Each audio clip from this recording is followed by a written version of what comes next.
Okay, quick music disclaimer here. I do not own the rights to this music, which belongs to the rightful owner, who is the intoxicating mind of Dr. Frankenstein. So he made my intro and my outro, and I hope you guys enjoy. Check them out on Spotify and YouTube, and no copyright infringement is intended. Have a good day.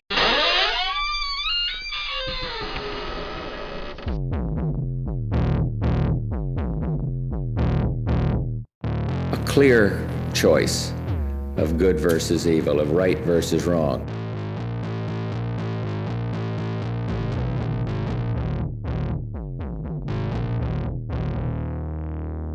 Twisted Tales. Good evening, folks, and welcome back to Twisted Tales. Tonight's little tale, I'll give you a little intro here. So this guy was a former colonel in the Canadian Forces. He was born March 7th, 1963, and he's now a disgraced murderer and rapist. He's serving time in Kingston Penitentiary in Ontario, Canada. Tonight's tale, we're going to talk about David Russell Williams. And, even before this guy's early days, he led a life that would be envious to others. And especially so, being a respected commander in our Canadian military. So he was originally born in Bromsgrove, Worcestershire, England. And the family immigrated to Canada, and they moved to Chalk River in 1963. Now, William's dad, Cedric David Williams, he was a metallurgist at Chalk River Laboratories, which is a nuclear research lab. And he was very highly skilled, which is mostly the reason for the move to Chalk River. Soon after settling into Chalk River, Ontario, the family began to meet the neighborhood, eventually meeting the Sofka family. Everybody got along, they started to hang out more, pretty much did every little outing together. Over time, Cedric began to work a lot of hours. And so he says, right? But around the time David was 6 years old, his mother had filed for divorce against his father, claiming the reason to be adultery. Now, the father, Cedric, was having an affair with Marilyn Sofka, and the Sofka family had 3 kids of their own. Marilyn eventually moved back to Germany with the kids, and about 3 months after the divorce from Cedric, the mother, Christine, had married Jerry Sovak. Kind of an ironic twist on that. And Jerry was actually a nuclear engineer. And that's a lot to go through at a young age. I mean, divorce isn't fun. And who knows if this little split-up could have been a contributing factor to William's behavior in his later years. I mean, the new stepdad and, all that stuff. And Jerry's job actually took him around the world. And the family went to South Korea, where Jerry was actually overseeing a reactor project. But David ended up staying home, and he completed his last 2 years of high school as a boarding student. Then he began to study economics and political science at UTC, the University of Toronto Scarborough, which he graduated from, with a Bachelor of Arts in '86.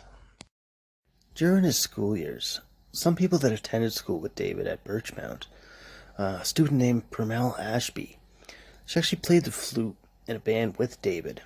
She remembers him, but nothing about him, except that he played a few instruments, like the trumpet. They would say hello and stuff like that, and she said he was very friendly and smart. Over time, he actually became a house prefect, and, mentored many students at UCC. Now, a house prefect is kind of a person who builds up school spirit, follows the school rules, and, of good character. An advocate to the schoolhouse, if you will.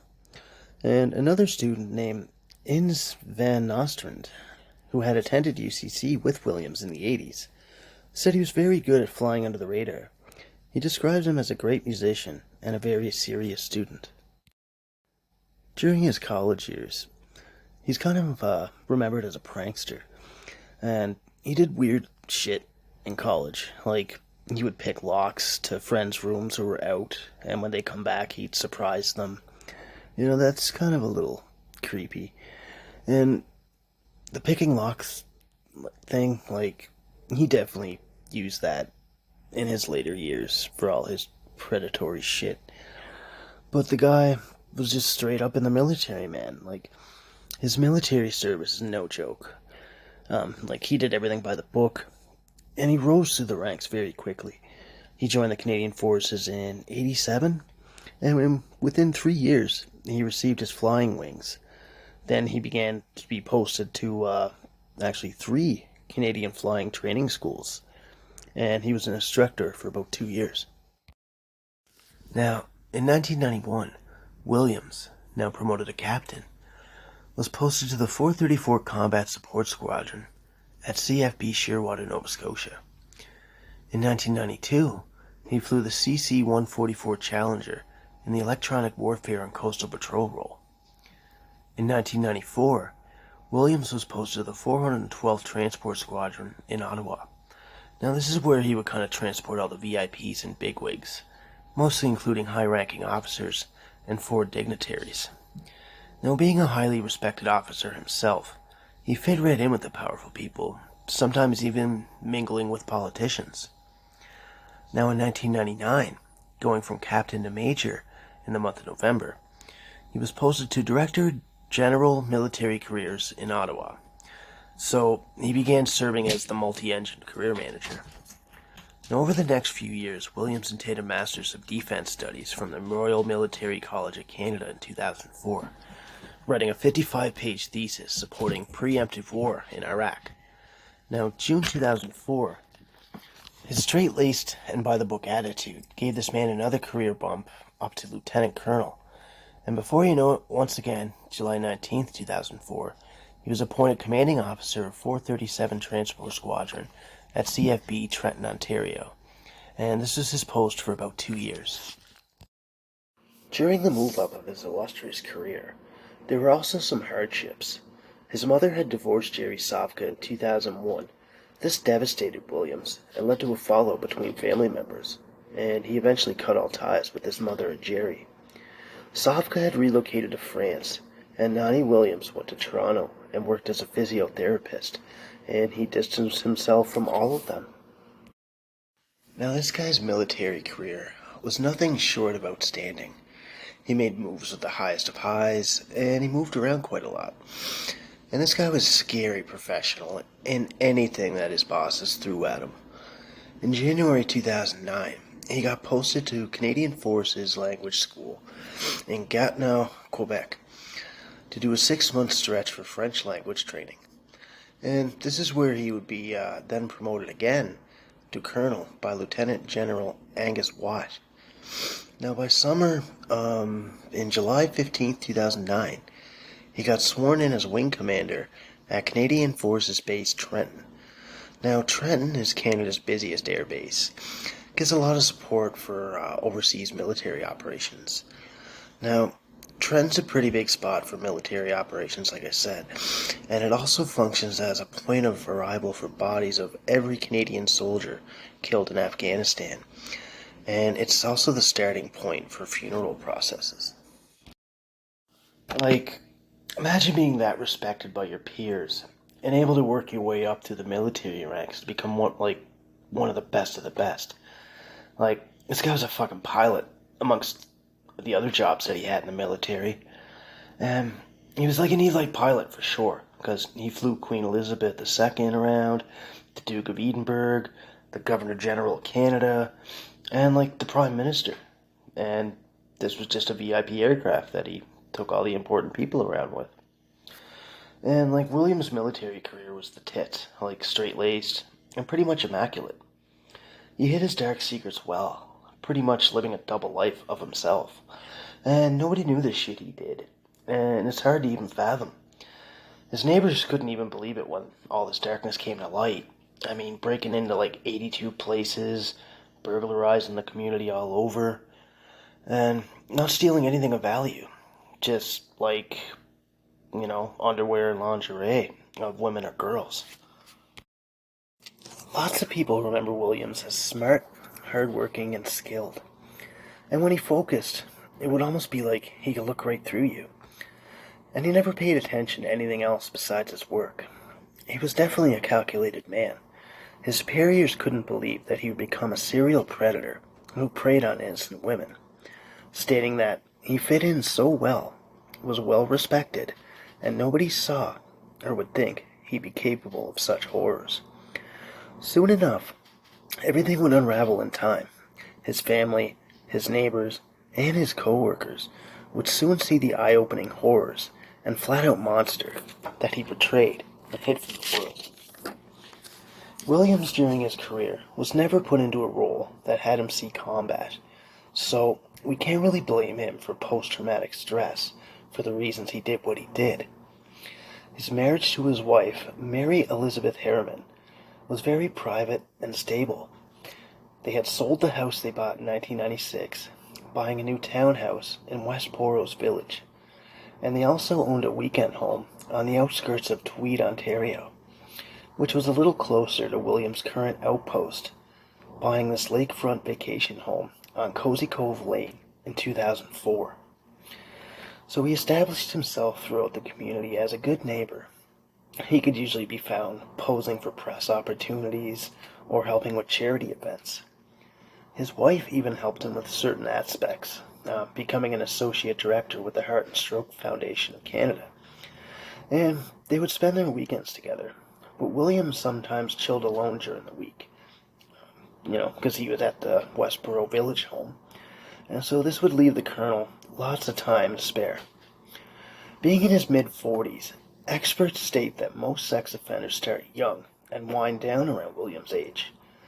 And they don't really start when they're middle-aged like he was. So it was a total, ass-backwards situation, which threw a lot of people for a loop. And investigators are certain that his crimes didn't begin until he was about 44 and started breaking into neighbors' homes. In September 2007, the Cozy Cove Lane neighbors of Williams, named Ron and Monique Murdoch, and their children have been visiting Monique's dying mother.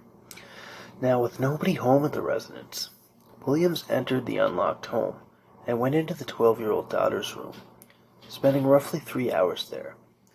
He had then tried on the girl's underwear, all while photographing himself. He also stole 6 pairs of her underwear and bras. Over the next few years, he would venture back into the girl's room and repeat this bizarre behavior. Along with other houses he would scope out while he was running on jogs to try to keep his military physique. Now, nobody but Williams would know about his dark side. Williams would continue to hang out with the Murdochs, having drinks, dinners, and their daughter even taught him how to play cribbage. She baked cookies and muffins for him and his wife, and she also did a school project about Williams. They would often go to trips to the lake, where Williams would take her and her brother tubing on the lake. Even though Williams was considered good friends with the Murdochs, and with the current events that unfolded, they still can't comprehend the two faces of their former neighbor, stating that now when they look back at it, they feel stupid, and they know they shouldn't, but they can't help the fact. Now, I'll play a little clip about the break-ins in a moment, and you can hear the shock value of his neighbors and friends about these experiences.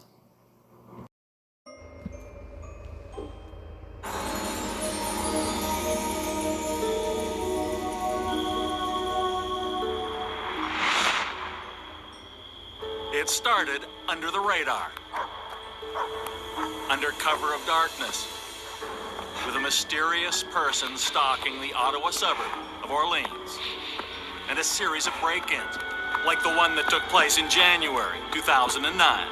A family returned from a trip to Toronto. As their teenage girl unpacked, she noticed something strange. My daughter came running down the stairs telling us that all her underwear were gone out of her drawer.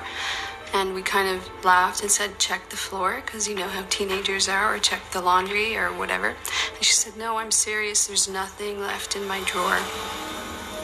Brenda Constantine and her husband Brian Rogers wouldn't laugh for long when their daughter discovered what else was missing. She went back up and she realized there were dresses gone, there were shoes gone, all her bathing suits, photographs of herself had gone. Someone had gone through their family albums selecting pictures of their 15-year-old daughter, and police found something even more disturbing. They did tell us that they took some DNA evidence from my daughter's bedroom, from her bureau, where the underwear drawer around that area. They warned us to wash it with bleach. Clean everything, and of course my daughter didn't sleep in her bedroom for 3 months after that. For Brenda and Brian, the crime was both bizarre and terrifying. Someone was targeting their 15-year-old. We wouldn't let her go anywhere or do anything alone. She wasn't allowed to stay home alone. Her brothers basically were her bodyguards for the day, and us, and we had friends looking out for her as well.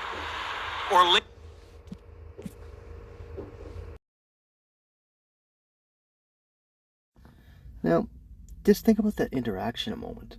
Like, that's some pretty scary stuff. To be coming home from a trip, to find certain items missing from your bedroom, and the uneasy feeling of not knowing who was in your household. It's really terrifying and kind of unsettling. You know, like, I'm sure this guy hid this pretty well. So, I mean, a lot of his break-ins went unnoticed by a lot of people. That's just how good he was at it. And if it hadn't been for his sloppiness and more severe crimes down the line, nobody would have been the wiser. And he'd probably still be out fulfilling his sick fucking little pleasures to this day. Now, in an interview with the Murdochs, they recall in 2007, it was a rough year for Williams. His cat Curio, which was a great deal of joy in his life, had died. And they stated that he would tear up and cry when telling friends about the loss of his beloved pet. So soon after, he also began to notice a chronic pain within his body. So he began to take strong medications that sometimes would alter his behavior. And eventually, he started having insomnia.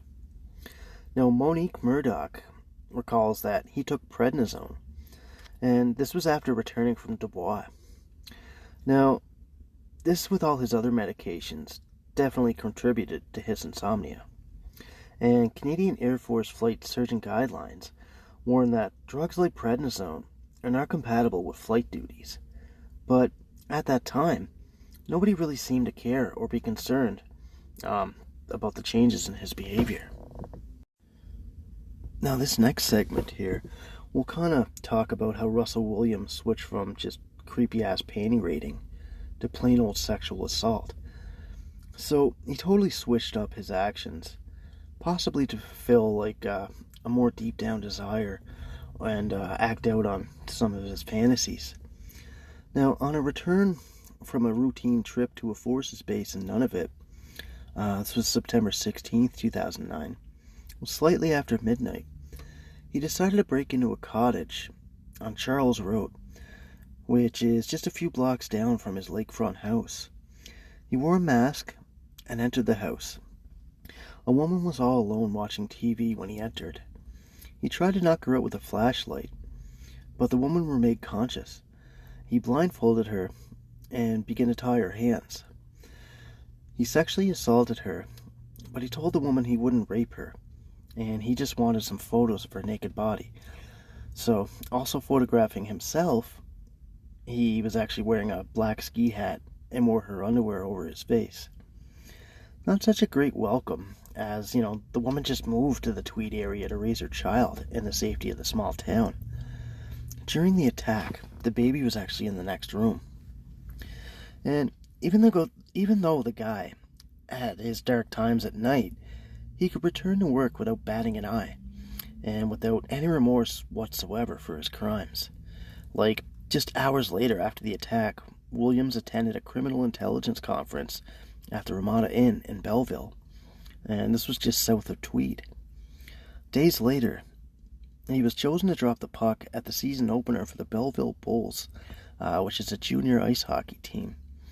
And he also attended his base's Battle of Britain Memorial Parade.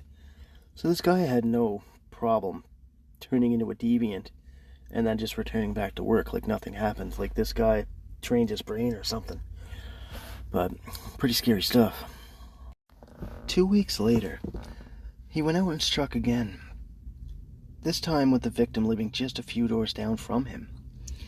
On September 30th, she had awoken to a masked intruder who then stripped off her clothes and tied her to a chair, sexually assaulting her and then whipping out his camera to take pictures. The poor woman thought her attacker was another neighbor named Larry Jones. Upon returning from a trip, Larry pulled up his driveway to see police waiting for him. Confused by this, he asked, hey, did somebody break in or whatever? And the police said it's much worse than that. And they ended up confiscating his hunting equipment, camera, and his computers. Now, upon researching the evidence they found, there was nothing incriminating. So Larry offered up his DNA evidence and did a polygraph and was eventually cleared, leaving our good friend Williams here to be out free and terrorizing the quiet community. Now, on November 17th, 2009, Williams broke into another home near Belleville, stealing a dozen pairs of lingerie, a porno tape, and a sex toy. He also left a note written on the victim's computer. This was daring her to call police and saying that, "I bet the police would love to see your dildo." Police would later find evidence of the photo of the message that he wrote and a picture that he took of the family cat. But what he did next would define him as the criminal rapist and burglar that nobody ever thought he could be. To keep his flight status, he had to fly at least once a month, so there was also a flight attendant on board named Mary France Como. She worked with him on more than one occasion, and she also came from a military family, her father being a medic, and her grandfather had been a Spitfire pilot, earning honors in World War II. Now, this girl was awesome at her job, once serving Stephen Harper, the Prime Minister at the time. So upon returning home from a flight to India, nobody had heard from her. Her boyfriend went to the house on Raglan Street in Brighton, and he found her dead. Now, Colonel Williams broke into her house, hid behind her furnace, and waited for her to go to bed.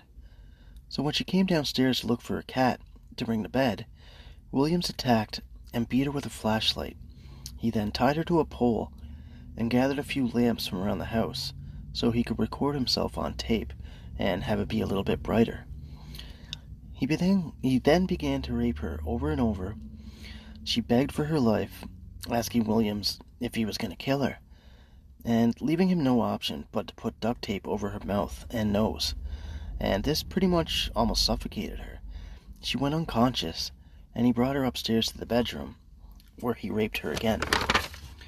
Now, Williams then ventured outside just to make sure the two were alone, leaving her giving her a bit of time to wake up. And she almost escaped, but was caught in the bathroom. And then he began beating her with the flashlight again, eventually killing her. Williams, after the attack, had calmly drove 3 hours to a meeting without even thinking about what he had just done, almost leaving no traces of evidence for police, except one little clue. He left a shoe print in her blood. So when her boyfriend found the body, Williams would have been at a United Way fundraiser, where his colleagues actually threw him in a fake jail as part of a skit. So they were kind of having a little, a fundraiser, right? But he even put on handcuffs, and he actually refused to get into the cell, as he claimed to be too busy for the whole skit. But that's kind of messed up. But eventually, Como was buried at the National Military Cemetery in Ottawa. Her base commander was actually Williams, and he had written an official letter of condolence to her family. Now that's just all kinds of wrong. To be the one to commit the crime and then send a letter of condolences to the family saying you're sorry when you're the one that actually caused the whole shit show. Yeah, not cool.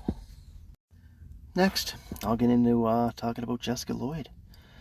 Now, Jessica was a 27-year-old who had lived alone on Rural Highway 37, just between Belleville and Tweed. She failed to show up for her job on January 29, 2010. She worked at Tri-Board Student Transportation Services, and she was administrator of a school bus line. Co-workers notified the family of her no-show, which was pretty unusual. She always went to work, and she never really missed a day. Her family headed over to the house they got to the house and found her purse laying in the driveway. It had her wallet, ID, glasses, but she was nowhere to be seen. Colonel Williams used to scope out her place while he was jogging in this area. He used to watch her on the treadmill and all that shit, right? So Williams had broken into her house while the poor girl was sleeping soundly in her bed. He kept up his normal routine, binding her, duct taping her eyes, and physically assaulting her, all while taking pictures and videos for his private collection. He raped her, and then he drove back to his home located on Cozy Cove Lane, and he began to attack her again upon entering the cottage. He made her shower in front of him, as she just stared at him, shivering in the shower, begging for her clothes, pleading with him to take her to a hospital because she was scared she was going to die from her injuries. And all he did was reply to her request was, "Hang in there, baby. Hang in there." She complied to all of William's requests, begging and pleading with him. She also told him to tell her mother that she loved her. He made her model lingerie for his photo collection, paused briefly to give her some fruit just to keep up her energy, and at that point, he began to strike her from behind with a flashlight before strangling her to death. He ended up moving her lifeless body into the garage before disposing of her body minutes down the road from his cottage, and he headed to a troop flight that he was actually piloting to California directly after. Upon returning from his California trip, police began to block off roads around Belleville, and the search continued for Jessica, or, the search for her abductor. Now, about a week after her disappearance, amongst the many people stopped at the check stop on February 4th, 2010, our fine friend Russell Williams was also stopped. And the officer that stopped him took notice that the tires on the Pathfinder looked familiar, because they actually found tire tracks in the middle of a field near Jessica Lloyd's home. So this was brought to the attention of police the day that she went missing. And on February 7th, Williams received a phone call from his Ottawa townhouse, notifying him that the Ontario police requested him to swing over to Ottawa Police Station for questioning. Now, upon arriving, he told the interrogator, "I've never been in a room like this," as he smirked. The police interrogator, Detective Staff Sergeant James Smith, told him that the tires of the Pathfinder had matched the ones found at the crime scene. After about 10 hours of interrogation, Williams eventually confessed. Inspector James Smith was also a behavioral science expert within the Ontario Police, and he listened to the full details of Williams' weird, erotic, and criminal desires. Although he didn't fully explain all of his motivations, only saying, "I don't know all the answers, and I'm pretty sure the answers don't matter," but he decided to answer some questions out of respect for his wife. He wrote a note at the end of his confession, apologizing to her and asking her to look after the family cat, named Rosebud. Police found Jessica's body at Tweed Cottage. She was alive about 15 hours at the cottage before William strangled her, causing her death. Police searched the cottage home and found written notes, photographs, and souvenirs that linked William to the attacks. He told police he had burned some lingerie in a rural area a little before everything came crashing down. But there was lots to convict him, including photos of a room full of stuffed animal toys from a set of twins' bedroom that he took, 87 pairs of underwear from one single underage girl. And in April 2010, Mayor John R. Williams started hearing about the case from his colleagues, and ended up coming into some unsettling news. They actually came to the conclusion that Russell Williams burglarized their house, and Williams later confessed to that, and that was actually set in stone, so that's a pretty scary process. The same month, while in his jail cell, Williams tried stuffing cardboard down his throat to try to kill himself, and he was put on suicide watch immediately. On October 18th, 2010, his trial began in Belleville. David Russell Williams pleaded guilty to 2 murders, 2 additional sexual assaults, and 82 break-ins. 82 fucking break-ins. That's a lot of houses. Like, imagine the fear and anxiety people must have when all this came to light. prosecutors showed evidence of photos that he had taken of his poor tortured victims, and actually of himself visibly aroused, modeling women's lingerie with close-ups of his penis. Now, instead of showing the court the videotapes that he recorded, they decided to just explain the performances rather than show them, and the media eventually printed off a number of these photos.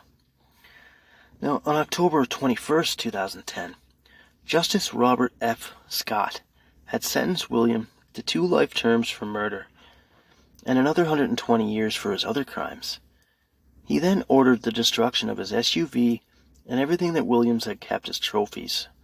Like stolen garments, shit like that. He made Williams pay a fine of $8,800 Canadian to a GoFund for crime victims. And when the media began to publicize the crimes, many cried out for the death penalty, but that was abolished in 1976. So now Williams kind of just sits in solitary confinement at a maximum security prison in Kingston, Ontario. But he'll eventually be up for parole in 2035 when he's 72 years of age. But yeah, that's pretty much it, I guess. That's all I have here for you. The Canadian Forces also actually stripped Williams of his rank. They burned his uniform and medals, making him the first officer to receive such a humiliation. And yeah, he's actually still going to receive a pension too. There's nothing that Canadian law can do about that. And this is about $60,000 a year that he's still getting. His wife didn't attend his trial, and Williams' actions actually deeply affected her life. I mean, nobody wants to hear that their spouse of 20 years or more killed 2 women, stole underwear, sexually assaulted women. I mean, that would tear anybody up, apart from rational thinking. And amongst all the turmoil and downfall of this shit, one of Williams' surviving sexual assault victims actually filed a $2.5 million lawsuit against the couple, holding Williams accountable for his actions, and all the mental anguish that it caused her. So, the victim accused the couple of fraudulently transferring assets to protect money from certain claims. Shortly after his arrest, the couple split the property up. The cottage became Williams, and his wife paid $62,000 for the other place. And the suit still remains unresolved to this day. Now, the incident of psychopaths in the military is no higher than any other in the general population. Now, where it stands about 1%. Now, it's just like any other profession that has any authority. People trust more heroic figures, I guess. And they trust them more. So, I guess it's just because they're looked up to, they can't do any harm. But, even while he was incarcerated at the Kingston Penitentiary, that was only until it closed. He was actually transferred to Port Cartier Institution. And this is actually a maximum security prison in Port Cartier, Quebec. And in December 2010, Williams' wife started the process of filing for divorce. She also put in a request to have her finances and medical info sealed by the court. The divorce was finalized years later, but the other request was denied in 2014. So that's it, folks. That's it. That's all I got. I hope I hope you guys like this podcast. I mean, it took me a little bit to get into, but once I got into it was all right. A little bit of research here and there. So I mean, the sicko's back behind bars where he belongs, and he gets to leave a trail of bullshit for others to clean up. The trauma these kids must have felt when noticing the missing items and families torn apart by the senseless murders because of one man's fetishes. This fucking world's unreal that we live in sometimes. So, with that, I hope you all enjoyed. You guys stay safe. I'll see you guys next time. Just thanks for being awesome, guys. I just do this stuff in my spare time for keep me sane or insane. It doesn't matter anymore. But if you want to send me some stories, I'll put my my link into the podcast here. And I just need as many ideas as possible. I mean, I got a whole bunch, but if you want, I'll make you like your own dedicated episode. So you can also check me out on Spotify for podcasters. Follow me on Spotify, and I'm actually on an Amazon Music app as well. So you can also check out my Facebook page. I have there too. I pod the odd thing on there, but what do you do? So I hope I covered enough on this guy for you guys. So it was really interesting, to say the least. So stay safe, guys, and enjoy the rest of your work week. I wouldn't be doing all this shit without you guys. So thank you. Take care.